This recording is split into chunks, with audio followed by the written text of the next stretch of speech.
Alan Quinlan, good morning to you. Good morning, lads. How are you? That 6-2 split on the bench is a real statement that we are South Africa and you're just going to have to get used to it, lads.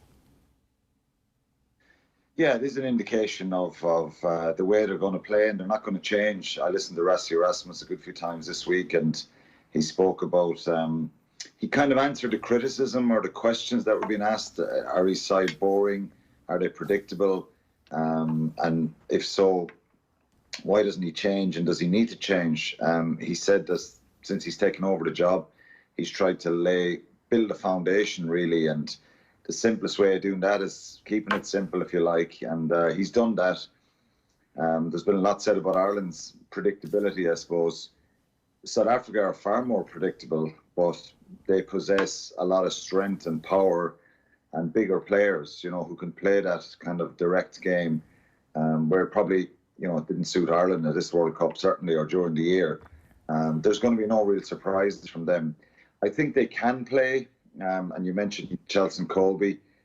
He's a player who's just phenomenal, and if England kick poorly to him and he gets opportunities and they get the ball to him, he can be devastating. But you think about some of the times he played against Leinster last year in the Champions Cup, both times in Dublin in the pool stage and in the quarter-final. He just didn't really get a look in because Leinster were really smart with keeping the ball away from him and not. You can target him with high balls and stuff like that, but just not giving him much time and space and not kicking poorly. So I think it's probably going to be a predictable type of performance from South Africa. And I said this during the week. It's doing and get sucked into it, and sometimes you can't control that. I think Bobby Skinstead said it there. They're going to be very, very aggressive and highly motivated, and they're going to throw everything at England. It's just the intrigue here is how England would cope with it, and it'll be a real measure and test of how good this team are, because you think back to the team who won probably the 2003 final, how good they were at their composure, and even in that final against Australia when they dominated so much, and then the second half it just turned around where Australia came back at them, and they were just so calm and composed, and that's one thing Will Greenwood, anytime I've worked with him and spoke to him, he's always kind of mentioned that they never panic. So England, you know, these players, after an incredible performance last Saturday, they've just got to be composed and controlled. And the physicality, I wouldn't be hugely concerned, because it comes up every time when anyone plays South Africa. Ireland were there 3 years ago, and that's all that we spoke about before the matches. Could Ireland cope with the physicality? Sometimes it can have it can wear you down a little bit. But if you hold on to the ball well and control it and play good territory and make good decisions with the ball, I think they can. It's not that big of a factor, I think. So it's composure and control from this English side is really key, I think. Who does have the more physical pack then? If you had to pick one or the other, who's got more power? Who's bigger? Well, I don't know what the pack weights are, but I think that the South African pack weight is not as heavy as you'd imagine. Right. I think it's somewhere up around 900 kilos. They have some huge men, of course, with Etzebeth and De Jager, Vermeulen. They're all up over 120 kilos, and their props probably the same. But England are no slouches either. You know, they're very, very big side and very, very powerful. So it's not going to be that much of a factor on. I think it'll be down to the precision of that physicality, if that makes sense. Who's more accurate and in the carries and getting over the gain line, and how good they are at the breakdown. The big problem for South Africa here could be Hill and Curry. They've just been immense throughout this World Cup, and if they get into the game, and a lot of people. I was reading stuff online, and there was a bit of a clamour to try and get Francois Lowe into the South African back row, because he's such a good player at the breakdown. He's devastating at turning ball over as well. But you know that means you're dropping your captain Khaleesi. Yeah, it was all led by Stuart Barnes from Bath, trying to get the Bath man in the team, right? I don't know. I didn't see that stuff, but just chatting to some of the rugby people around the hotel here, and some of the ITV pundits, I think some of them thought that, and particularly the English guys thought that maybe Francois Lowe is someone who can, negate Curry's influence and Underhill, because this has to be a big worry jar for Rassie Erasmus. There is no doubt about it. These guys have just been so phenomenal for England, and they did it to Australia, and they did it to New Zealand last week, and there's no reason to suggest they won't be doing it again to South Africa. South Africa, obviously, it'll be very, very aware and conscious of that, and New Zealand probably believed that they couldn't have the same kind of influence as they did against Australia, and I wouldn't say it was an arrogance, but maybe just not as concerned. But South Africa will be very, very concerned about them, and it can change the whole game, one way or the other. I just think their ball carrying ability and their devastation, the breakdown, and their pace around the field, they just affect so many big moments and can really stop and hamper the flow of a team. So they've got to really go after them, and Peter Steph Dutoy is a very, very good player, and Vermeulen is, and Khaleesi needs a big game. So that's a real crucial area, that back row battle.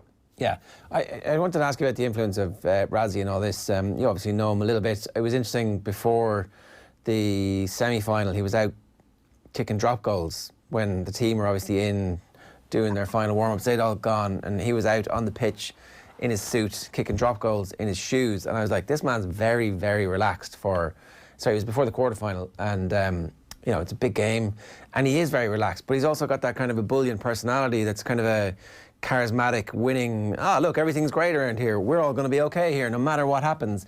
Very important in the week of a big game like this. Yeah, one of his biggest strengths at Munster was try to unite the group and make them happy and make people believe in each other and have a good kind of dynamic and atmosphere between coaches and players. And one of the first things I did when he got announced for Munster is I rang Vian Dupree, who played with Munster, but he also played with the Cheetahs, and I just wanted to know a little bit about the in-depth side of Rassie, and he said to me that's one of the things he did when he was at the Cheetahs. One of the first things he did was brought all the wives, partners, players around to his house and had a braai, is that what they call it? And everybody had food and drinks together, and I just thought it sounds quite simple, but it was kind of a case of everyone that we're in this together, and we've got to build a bit of unity. And the Beast, the South African prop, this week said that he just has so much. He's never had a coach that he trusts so much and is as honest to people, and that was the stuff we heard about him in Munster. He was very, very open and optimistic and very, very straight with people. Now, some would suggest that maybe he wasn't straight enough when he left, that he said he wasn't going to leave, and then he did leave. But he's a very, very positive person. You couldn't meet a nicer fella, and I think that's kind of come out throughout this World Cup. That attitude, as you say, the drop goals. I did the South Africa-Canada game, and he was at the same thing, drop goals, seems to have time for everyone, stops, chats, and that does help relax a group of players. There's no doubt about it. So he's a kind of a unique way of doing it. A lot of coaches I would have had throughout the years would have the game face on and not really, just keeping the head down really, and just slight hellos to people as they're going past them, particularly when it's an hour or two before the game, and he's just smiling and being really positive. And so he's done a wonderful job. You've got to remember, Gerard, 3-4 years ago, particularly, probably when Ireland were on tour there was so much negativity, and we heard about that. We saw it in South Africa when Coetzee was the coach, and a lot of division and unrest there about the amount of coloured players and black players picked in the team and quotas and all that stuff. And that's why they brought him back there. So I think he's done a really good job. And he has a simple game plan for the team here. And if they win the World Cup on Saturday against England, well, I'm not sure it'll have the same effect as 95, but it will certainly have a huge effect on the whole country and where they're at the moment. In comparison to their 2007 versions then, Alan, where are they? It seemed that England, there's a bit of unrest in the camp in 07, so perhaps they weren't performing at the level they possibly could have. And it seems the tables have turned a little bit now that they're actually on the ascendancy, that they are obviously favourites for this Saturday morning. Yeah, well, I think it's the English side they're a superb side on. You know what I mean? What they did last week wasn't a fluke, I don't think. I still think back to probably 18 months ago when we beat them in Twickenham, and you couldn't see this coming. There was people calling for Eddie Jones's head. They lost the series in South Africa. They probably should have been beaten by South Africa, or lost to South Africa last November. Their performance against the All Blacks in Twickenham was one they should have won. And then I think losing to Wales and Cardiff and the draw against Scotland, it's been very kind of up and down the last 2 years for England. But they've got this right, and they've got their timing right. And I just think Curry and Underhill coming into the team, Tuolangi being back fit, they're really, really crucial. I just think Tuolangi's influence in any team, he's just a monster. He's just a brilliant pivot for them. He can play, he can pass. And, you know, he's been injured for probably 3 or 4 years, and he's coming in and out of the squads. He was at the World Cup with these guys, with England in 2011. So he's been around a long time, but still relatively young, if you like. But he looks in incredible shape and such a powerful, dominant player. Billy Vunipola being fit.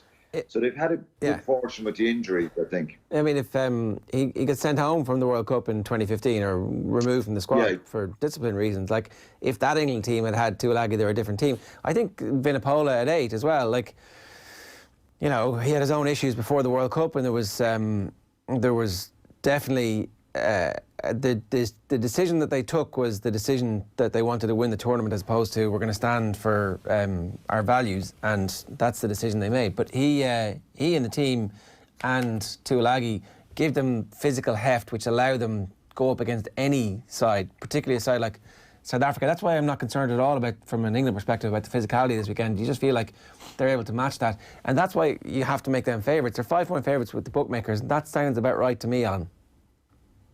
Yeah, people expect, and I would expect South Africa to really make it difficult for England, similar to New Zealand against Ireland. When New Zealand got in the front foot, they were just incredibly precise. They were so accurate in their passing. And England, similar last week, they grew in confidence. And sometimes as a player, when you get into the game and it starts well, you feel you can build on it. And the physical side of it, England were just utterly dominant in that area last week. They just hounded New Zealand out of it. So they'll probably receive that from South Africa this week. But I just think, like I said at the start, I think there's probably enough experience now and a real determination. And there seems to be a feel-good factor of positivity there. And I think they'll have enough calmness and control to get the job done. But they're going to meet, like Bobby Skinstead said, one hell of an angry group of South Africans throwing everything at them. And so it'll be really interesting to see how they cope with that. The physicality side of it, England can cope with that, but it's allowing the influence of Vunipola, both of them carrying, Sinclair carrying, Itoje. Will he get in? Will they allow him in to mess up their line-out maul, which they use as a real weapon? And Hill and Underhill, Curry and Underhill, will they turn the ball over? So, you know, if they can minimise the kind of influence of those key players, well, they'll make it really, really difficult for England. It's funny how the maul has been a real weapon for these two teams when they needed it.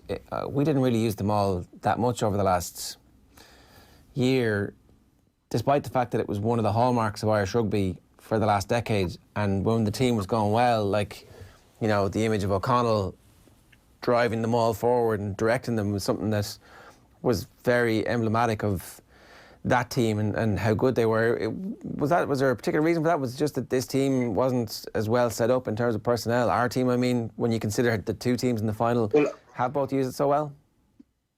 Yeah, I think it's kind of a double-edged sword, because if you maul and if you get pulled down and broken up, and it is more difficult nowadays, Ger, to maul, because the rule dictates that if you bind onto someone in the maul and it twists around, you can stay in that position, which is really looks like you're offside, but you're not. And it's very, very crazy, that kind of a rule. I think you should have to get back around to your own side every time. And I've spoken about that. So it's much more difficult to get them all going and rumbling. South Africa, probably because they're a bigger side, they seem to get their blockers right when they win it, and they probably have that strength to repel that initial attack or aggression from the opposition. So I think for Ireland, yeah, we've used it, but not enough. And then it's kind of fashionable to take the ball off the top now, isn't it? And attack and hit up midfield and try and look for options and stretch teams and stuff like that. So, you know, if you're Ireland, you're not going to be, you know, trying to maul New Zealand off the park or trying to maul some of the bigger teams off the park. But you see South Africa against Japan, they, you know, went 20, 30 yards. You don't see that much anymore in the modern game because it is a case of teams want to try and take it off the top. Yeah. I just always wondered if it was like a boxing match where you're trying to tire your opponent out by doing something that you know isn't going to kill them, but it's definitely going to. It's like the leaning on them. They have to force you off. It's an exhaustion thing. It is, and it has a big psychological effect to a pack of forwards. And you know, when I played with Munster, it was an area I just loved being. Every time we mauled, and you know, you can get a big psychological blow on your opposition. And obviously, if you score a try, then it's an incredible feeling getting up off a maul and having beaten the 8 guys in front of you, and basically in a kind of a wrestling match, if you like, in that little facet of the game. So it's an area that will never go away, but it's become a little bit reckless in the last 2 years with that law change of people kind of swim around or swing around the side of mauls and just stay there, and it can be very difficult then for a maul to develop and really stay together. And then referees say, use it, you know. Yeah, and you're like, oh, shut up, I'm still going forward here. Yeah, yeah. That's our decision to make. You've been on fire with your predictions so far, Alan. What do you think? I think England will win it, but it's probably, look, I don't have to be a rocket scientist or anyone. Anyone could probably make this prediction. I'm going to say I think they'll win it because Farrell and Ford, whoever kicks, they're both, you know, really good kickers. And I think Pollard, in fairness, has been good. If England's discipline is good, I think they'll win the game, and they just got to stay patient. So I think they'll probably, you know, win it by 6 or 8 points. So I wouldn't expect the most free-flowing game, but I think England. I just cannot see him losing this game now. I can see South Africa really being in their faces and making it messy for them, but I just think they'll get the job done. You're nearing the end of your trip to Japan. Are you going to miss it? Yeah, I think it's been different. I think I enjoyed the first couple of weeks were brilliant because I was in so many different places, doing so many games, and I think when Ireland went out, it's obviously different, and the disappointment of that. But I will miss it. It's been a fantastic country for the World Cup, and I think they've really embraced it. And I think rugby, you know, the way Japan played, unfortunately, it was against Ireland and Scotland, but those two performances really kind of grabbed the imagination of the nation, you know. So it's incredible. The highlight for me was Fiji against Uruguay, outside of any Irish games. That was right at the start when that was up at the north of Honshu Island, the middle island here we're in. That's where the tsunami was in 2011. So that whole story there where the town was wiped out and they built a new stadium there for the World Cup, and then Uruguay beating Fiji that day was just it was a really special couple of days. But yeah, unfortunately for Ireland, I'm heading home shortly, and unfortunately for Ireland, it's disappointment, isn't it? We've been talking about it for a long time. Yeah. But I think the best team will probably, you know, I predicted England before the World Cup, and I'm not taking any joy in that. I'm not jumping around the place, happy for them, but I think they were the team before the tournament I really fancied, and I think they'll win it on Saturday. Yeah, no, good stuff, Alan. Been great having you on. Thanks very much. Cheers, boys.